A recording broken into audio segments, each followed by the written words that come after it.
வாங்க எவ்வளோண்ணே? அப்பதான் பெட்ரோல் போட்டு டீசல் போட்டு வச்சிருக்க. டீசல் போட்டனா? அப்படிலாம் இல்லையே, பெட்ரோல் தான் போட்டேன். வந்து வரா என்ன டீசலை போட்டு வச்சிருக்கிய?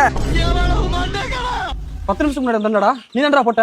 ஆமா, சண்டை நோண்டிக்கிட்டே போடும், டீசல் போட்டு விட்டோம். வண்டி புது வண்டிடா. புது வண்டிலாம் வாங்கி தர முடியாது. வேலை ஆத்துனா தர விட்டுட்டு போங்க. எனக்கு கம்ப்ளீட்டா வேலை ஆத்து வேணும். இன்ஜின்லாம் பிரிச்சு ஓனர் வரும் சொல்றேனா. உங்க தேவையில்லாம கையை நீட்டிட்டு இருக்காதீங்க. கிளம்புங்க. வரும் நாளைக்கு வந்து வண்டி எடுத்துக்கோங்க.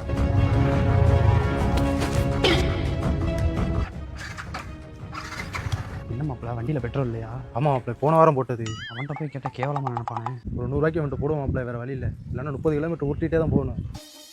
டேய் கேளுங்க, தேவையில்லாம அடிக்கிற எல்லாம் வச்சுக்கிறாதீங்க. அதுதான் சொல்லிட்டேன். ஒரு 50 ரூபாய் பெட்ரோல் போட்டுறேன். பெட்ரோல் போடணும். போய் வேற வழக்குல போய் போடுங்க. எதுக்கு இங்கே வரியா? போட்டு விடுறேன் தம்பி. ஒரு 30 கிலோமீட்டருக்கு பங்கே இல்லடா. சரி, இந்த வண்டி எடுத்து வரமா அவளுக்கு. யாரு என்ன ஏன்னா கொஞ்சம் அப்படி இப்படி இருக்கத்தானே செய்யும். மனுஷருக்கு மனுஷன் அனுசரிச்சு போகணும்னே. ஐயா நீட்டுறியா அதுக்குள்ள பத்தியலா? உங்க வண்டிக்கு நான் தான் பெட்ரோல் போட வேண்டியதா இருக்கு. அந்த வேலை எங்க ஓனர் வரல, வந்து அவங்களை கொண்டு எடுத்துட்டு பாரு. நீ அடிச்சதுக்கு எதுக்கு இப்ப அடிக்கிறிய? ஏன்டா மறுபடியும் டீசல் போட்டுக்கிட்டு இருக்க? டீசல்?